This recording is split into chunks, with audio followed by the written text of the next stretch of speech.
the way I am right now. Take Hey, everybody. Me as I am. This is Kerry from BabS Warehouse. And BabS. This is BabS. I'll introduce her in a second, but you probably know her, those of you that have been in the store. There I go with my odds again. So this is another episode of Gemstone Chronicles with Kerry and featuring BabS. I'm the Gemstone. Oh, okay. So we're going to set you, right? Is that the idea? We're going to set. We're going to put you in a mounting. Is that the deal? You're Okay. going to set me up. All right. So, how did you get into the bit? How did you get into you did sculpture, right? That's right. Tell us about the sculptures you used to do before you were in this part of the business. Okay.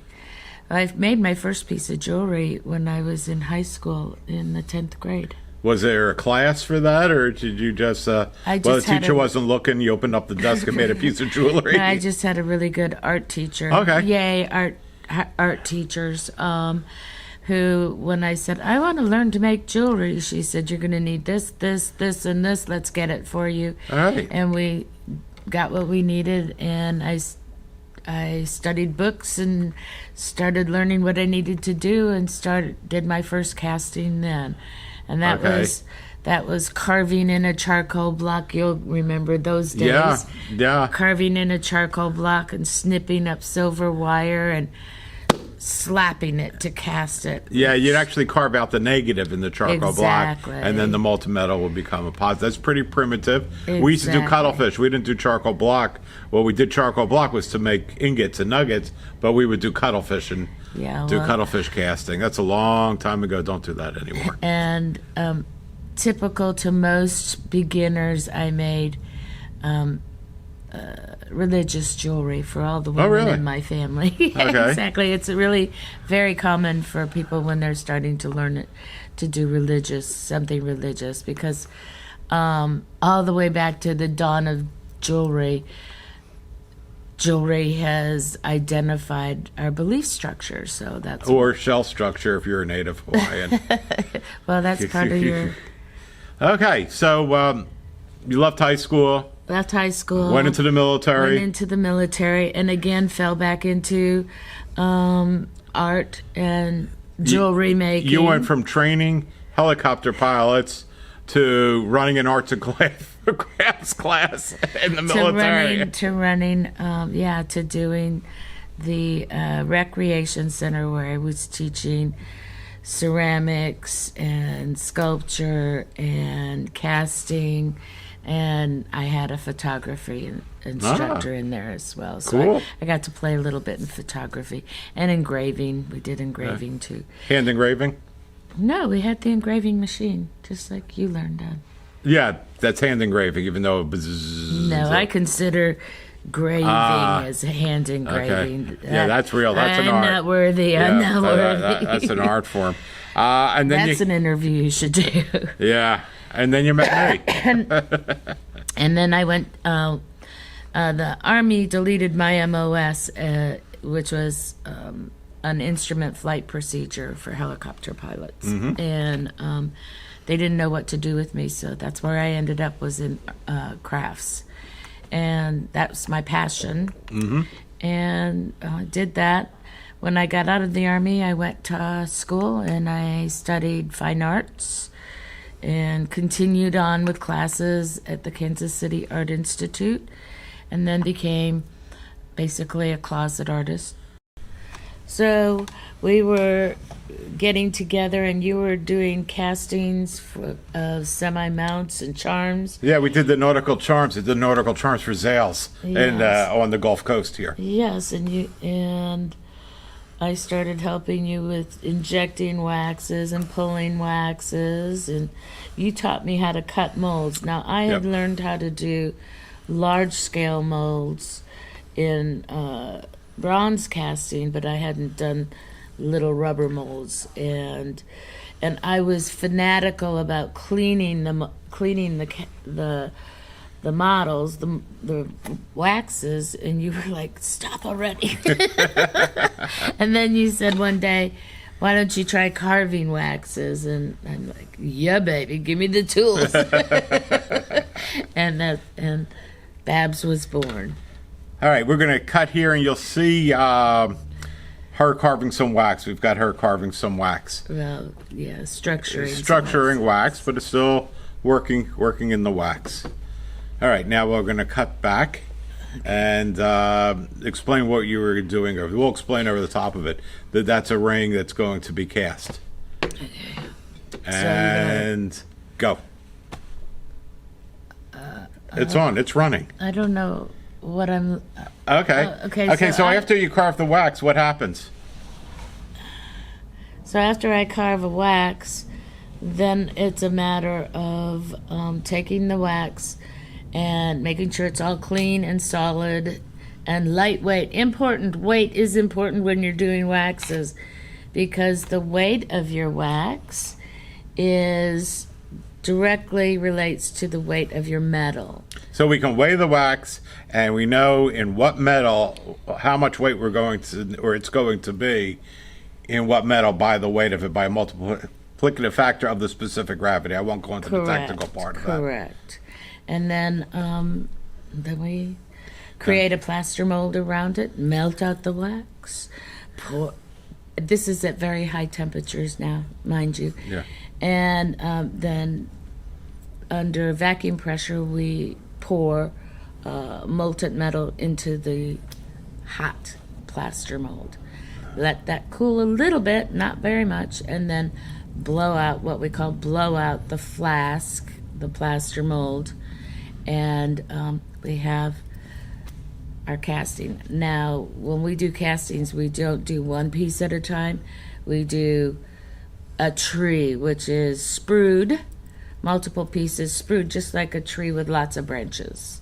So it's sprued, your pieces are sprued, so that gravity works with you and the vacuum pulls your wax all the way into all the little details of your piece. So when you're carving the wax, I'm going to go back to you carving the wax. When you're carving the wax, what are you thinking about? What am I thinking about? Are you thinking about that specific piece? Is your mind going elsewhere? Are you getting giddy of the enjoyment of the carving of the wax and what's coming out? Yeah, a lot of times the stone, well, almost always the stone leads me on a journey. I work with my clients on storytelling. If I'm not telling my own story and I'm creating a ring or a piece for someone else, I've talked to them about why they want this piece, what they want this piece to be about. And so it's telling a story about them or why they have this.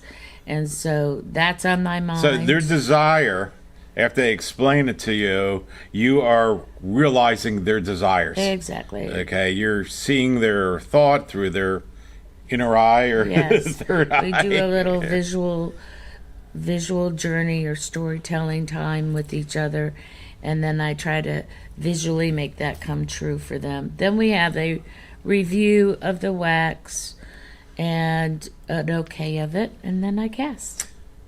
Cool.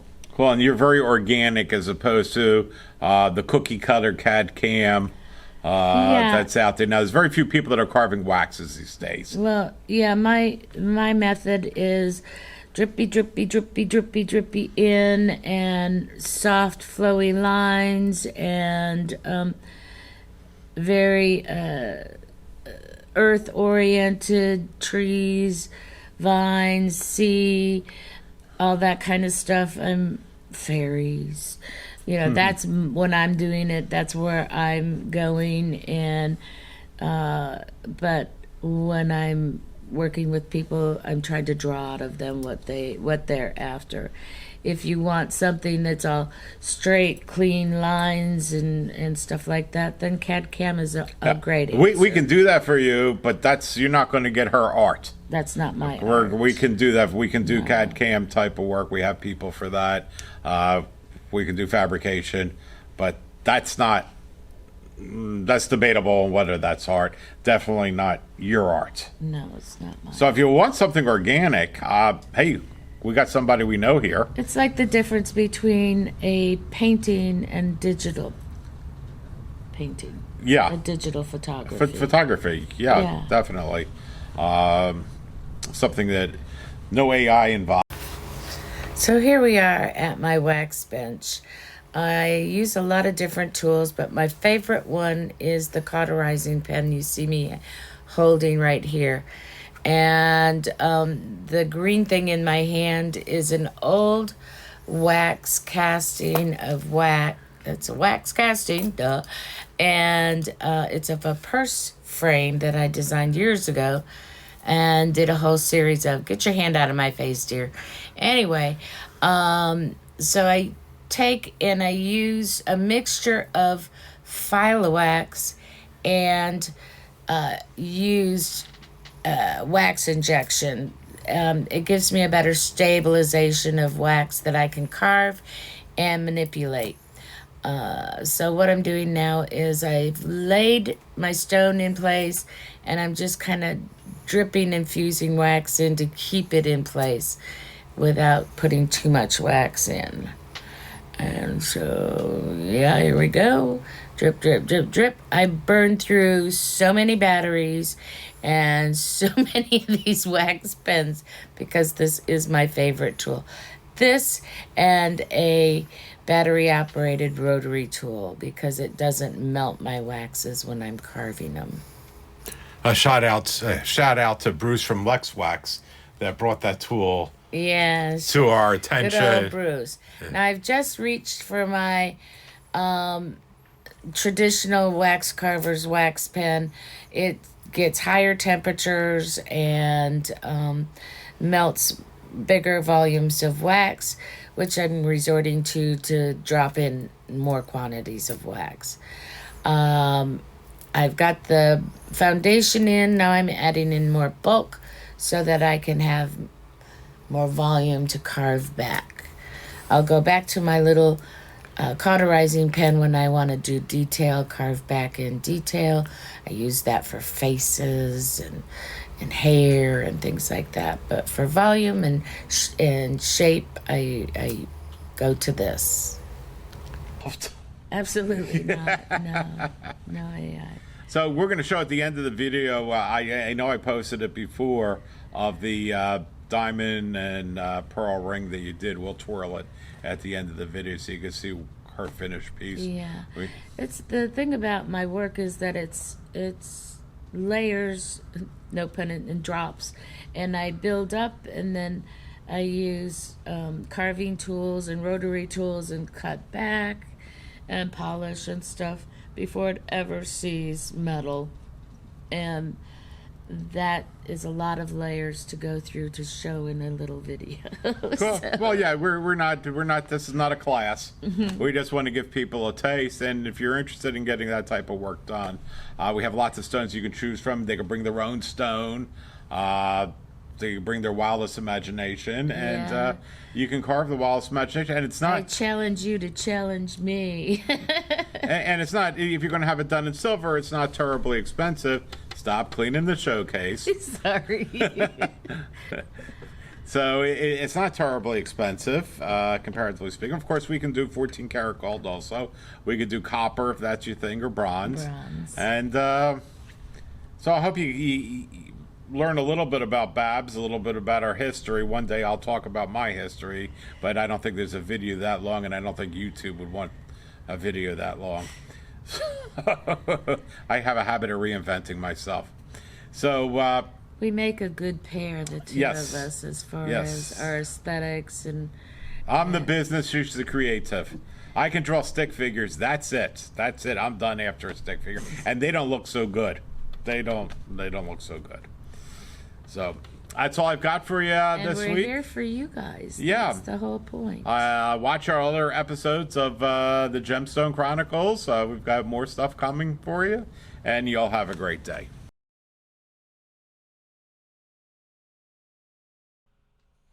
So here's a ring just recently delivered to a satisfied customer.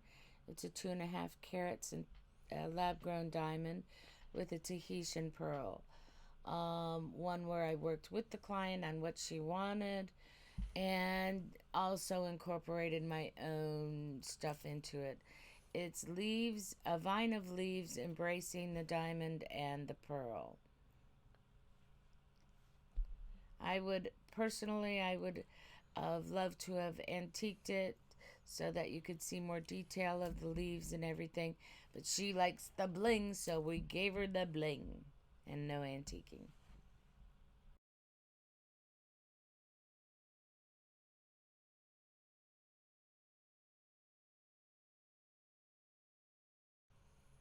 So here is another pearl ring, sterling silver, and I wasn't really going for any theme or anything except the beauty of the pearl.